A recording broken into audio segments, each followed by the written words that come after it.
Y'all give it up for Christa. Hello. I'm going to do a spoken word for you guys, and the piece is called Almost Saved by Ezekiel Azamu. So I hope you enjoy. One of the most dangerous terms in English diction. If it could be translated into audio, it would sound like noise from the saxophone of Lisa Simpson. Two words designed and strategically combined to form one of the biggest oxymorons in the history of mankind. Almost. But see, according to the world, you could live your life foul and could almost get away with murder if you had a nice smile. You could almost meet folks just to almost sleep around and stop by your local clinic while you almost had a child. See, almost is no stranger to Satan. Here's proof. He only tells lies when they're almost the truth, and it's amazing. In our incompleteness, we find complacence. So if almost is one of Lucifer's many traits, then we are inadvertently good at Satan impersonations. But on the contrary, Christ did his job fully. He proved he was God when he died on the cross like it was his duty, and to pardon my iniquities, which I committed rudely, he resurrected from the grave just to tell death to excuse me. But excuse me, this is your life, and that's something I can't impose on. But your body is God's home and wasn't loaned to get foreclosed on. See, an almost Christian looks right, but lives wrong. Can't stand the conviction in Romans, so they sit down to be comforted in Psalms. Never truly understood worship, but love to sing songs like, I surrender almost. See, nowadays Christianity's like a Louis rag. No functional use, we just rock it because it's stylish. Not righteous, but right-ish. So now all God sees is a pile of Ishmaels when he intended for Isaacs. Because it's far too expensive for you to spend your life on something that doesn't appeal to your five senses.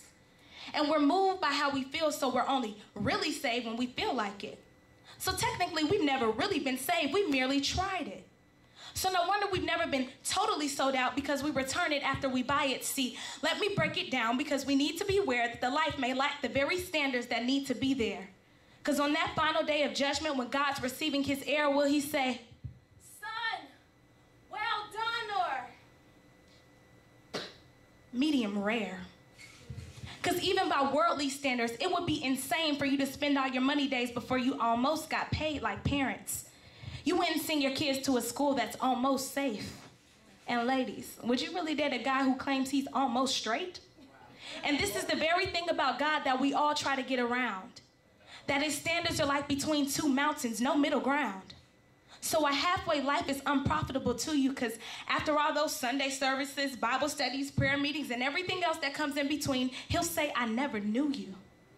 And that's not even the worst part of living your life as neutral, is that you were once Arctic, but it's your warmness that's causing him to spew you. And this is the very thing that had me. I was bound and held down by the unforgiving gravity of my spiritual reality. I was a Christian, or at least I portrayed the fantasy, with a filthy personal life and a God bless you, brother, how you doing, sister, personality. I was a male, enveloped in guilt because I was stamped a sinner. I said I was a male, enveloped in guilt because I was stamped a sinner. My message couldn't be received because I wasn't representing the sender, yet I was almost delivered. Till I completely, totally, absolutely surrendered. I took heed to a modern prophet who proclaimed it was time for change. Now I'm no longer bound to sin, point blank, off the chain. You can ask Umar Abdul-Muttalib, he'll tell you the same. You don't almost go to jail when you almost blow up a plane. Just like you don't almost go to hell when you almost get saved. Despise the cross that he was slain, thus the cause in which he came, but don't worry, I'm almost done.